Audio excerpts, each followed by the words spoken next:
Hey again and welcome to a new video. So today I like to play Damba on Jaguar Falls, and I play Damba pretty often on Jaguar Falls just because it's a really good map for him, I feel like. Especially when you like to play aggressive on Damba, because the map is so close, you can easily use your god aggressively. So you can spam around corners, or just because they are on the point, but so to say, are some rooms, but you also can use your god for healing and damaging at once if you're not playing Ripe God.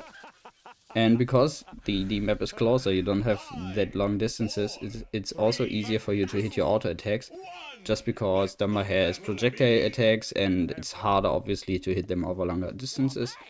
Here I just like to enable my joggers, so it's easier for him to push up, because he probably uses his thrust to push in. That's a thing you often, or probably often, see joggers on this map, because it's a great map for joggers as well. Just give him your first heal to make it easier for him to get a pick or just stay in the fight longer, so to say. So yeah, here my team can push up, I can stay on the point. Yeah, it's just like when you get some picks, or when you pressure the team, or the enemy team wants to retreat, wants to back up, you as the healer have to stay on the point. It's not the task or not the job of the tank. I see many people blaming the tank for not staying on the point, but it's actually not the job of the tank. The tank needs, or is able to push up, to pressure the respawners and stuff, and you as the healer, you want to stay on the point, because they can stay in the fight. You can stay just in the point and still heal them. On most maps you're actually able to still heal them while they are zoning. So you're safe, you make sure you don't die, because if you die, that's the worst thing which could happen, because without heal your team probably is going to die. So you always want to try to stay alive as long as possible. Usually you want to have the least death on every healer, just because if the healer is dead, then the team can't do anything and the team should retreat. So you always want to stay alive as the healer. That's like your main priority. Play safe, and well, you can play aggressive when you're confident and when you're actually getting a pick or something, but usually you want to play safe here. That's also a thing. Okay, I don't know how I'm alive, how I survived. I don't know, but that's good actually. That's also a thing why the healer wants to stay on the point when you get some picks, because if you're going in and pushing them back, so to say, and you get picked, then yeah, the enemy team has it pretty easy to get back on the point and contest, because if you as the healer are dead, then your team will die eventually. So just to, I don't know, summarize what I said, like, you want to make sure that when you get a pick and your team push up, you, the healer, want to stay on the point and your tank can actually push up. So I don't know, don't blame the tank for not playing on the point. The tank actually can play really aggressively after getting picks, and even card pushing is a thing which the tank doesn't need to, because the healer needs, or most of the times the healer needs to push the card. It depends. When the card is contested, obviously not, because then the tank needs to tank the damage and shield for the team and stuff. But when the card is uncontested and stuff like this, just, I don't know, the healer needs to stay on the point. Yeah, here you can just time your shot and your slither on the reversal. So wait until the reversal is about to go off and shoot and dash at once. So then you can, as you see, you can get off the shot and Andrew doesn't hit you with his reversal, so he doesn't get, in case he uses the reset card on hitting reversal for his dashes, he doesn't get any resets, and you obviously don't deal any, or he obviously doesn't deal any damage to you. Okay. I don't know why it didn't count as touch, so usually you just need to be in line of sight to the payload, but I think we would have lost anyway. So we got full chronos, which is pretty good. And again, So here why I heal back, just because he got damaged before I could heal joggers, and joggers wasn't in a fight. So it's just basically why I healed, or why I decided to heal back first. And again, see, we got the pigs, we got some kills to push up now, and I can stay on the point.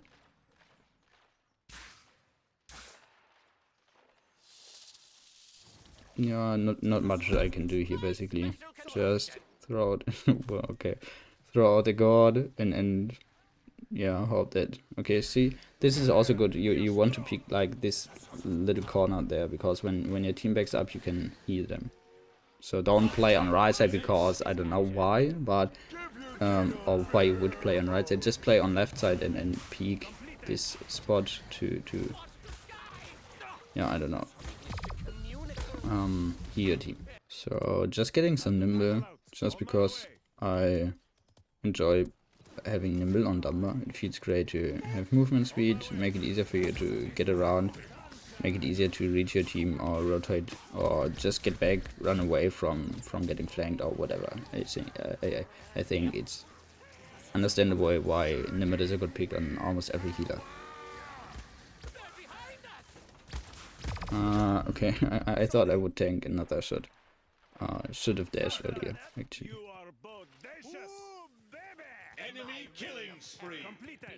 Yeah, I think we just kind of want to recruit now.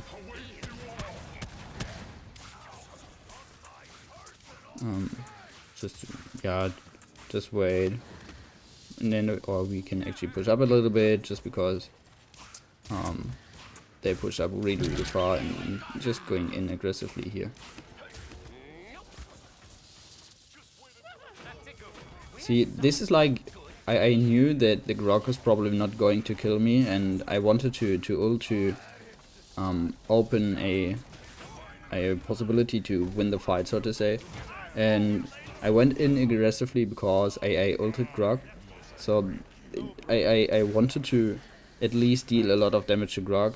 And even though the tank was behind me or something, my team contested the tank, and the tank was also ulted. And then the Damba, okay, I got this stun on Damba, that was kind of lucky. Yeah, I knew I was healthy enough to play at least against Grog or Damba, and we got a pick, so pretty good. Use your ults to enable your team. And when you're ulted someone, you obviously can play aggressively, because it's just free damage. So there's no point in not shooting when you're ulting or whatever. Just go in aggressively, make use out of your own ult, because it's pretty strong. The ult is pretty strong actually. And here, see, I just like to throw out aggressive gods, throw the god onto the enemy team, and throw it in a spot where my tank actually can push up to. So when my Nando would have wanted to push up, he would have been able to, just because there was a god, so to say. So I finished Nimble, and I wanted to get more Wisp, because the enemy team don't have, or no one on the enemy team had resilience. So I'll get a lot of value out of my ults, just because they don't have resilience, so they're affected by the whole ult, so to say. They are stunned when I stun them. So it's also a thing you want to pay attention to, like yeah, the enemy's items, so to say. Okay, see, so even though I died, how strong the damage reduction on Damba is actually. Like, I got the damage reduction because I used my Manning Spirit, and I tanked almost 3 shots out of Andrew's ult, and usually Andrew's ult does like 1000 damage a shot, and I was able to almost tank 3 shots, so that's how good the damage reduction on Damba actually feels.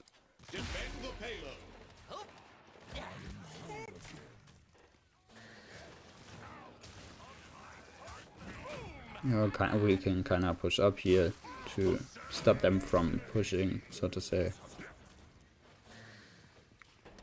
And now we can just push up because we got killed. We can go in aggressively. Can kill the healer.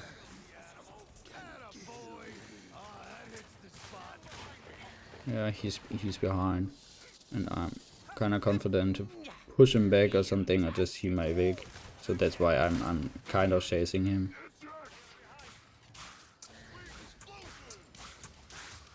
So also a thing you can do actually, when the match is like going on for a bit, you kind of know how good the enemies are, or how yeah, how hard it is for you to stay alive or to play against them. Here, that's a thing you can slither into a Damba ult because you're not affected after your slither ends, just because you entered the ult when you're CC immune, so to say.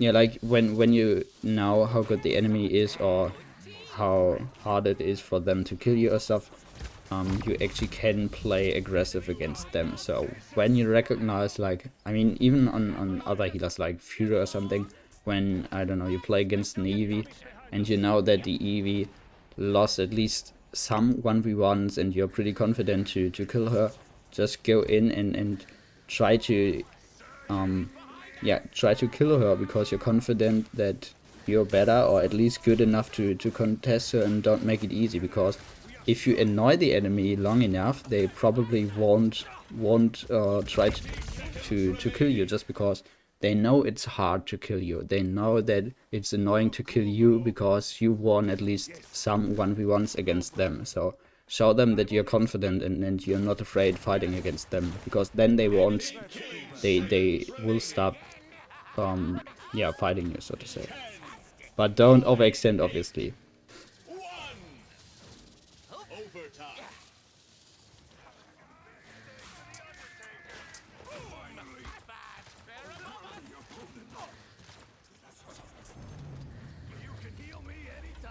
So another Mora boost in just Haven, because I don't know. I feel like the Angel is fighting me the most, so they have actually a lot of blast shield. So probably blast would also be a great pick. Here I ulted just because. Okay, here it didn't work actually, because I didn't ult everyone on the enemy team, so to say. But usually you want, or you can try to ult the BK after he exploded his ult, just because he can't finish up the kills then. So especially when he's ulting a tank. So here I just can run on that point, because Nano has a shield up, he doesn't do any damage, and I don't want him to free cap. Especially when BK is ulting a tank, he doesn't kill the tank with his ult damage, so just ult him after his ult exploded, so he can't finish up the kill on his ult, so to say.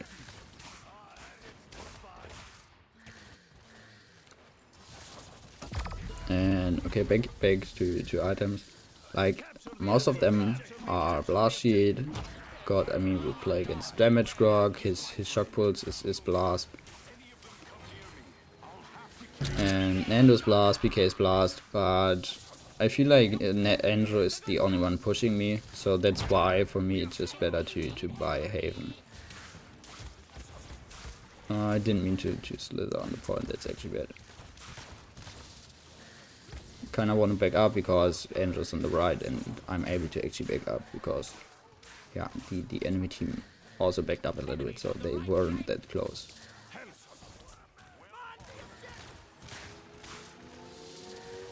Oh no, he got stunned off the point. Yeah, that's actually bad. I needed to touch. Yeah, that was kinda unlucky. My Nano got stunned off point, so if I wouldn't have touched, they immediately would have captured. That's why I needed to slither in and touch. Yeah, that's pretty bad.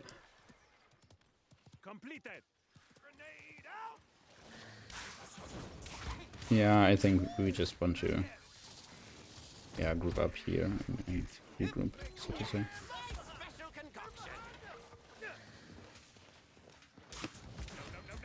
I can't heal my Nano here because I can't see him. Okay, yeah.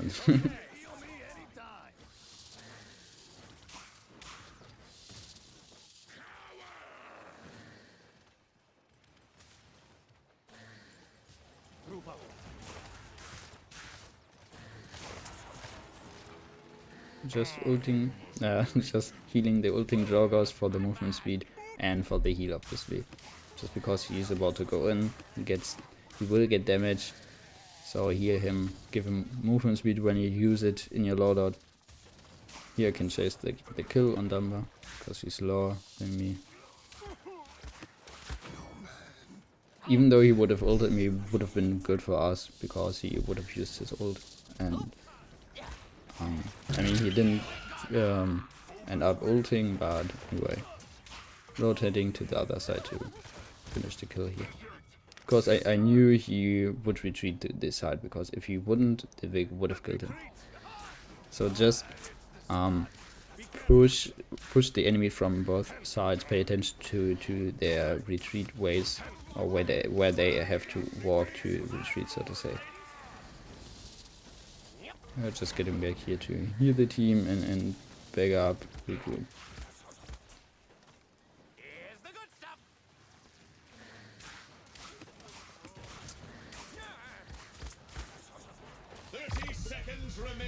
I kinda wanna stay alive here.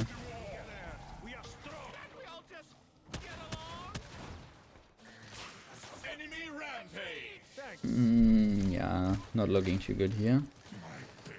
We have, I think we have one chance to defend it now.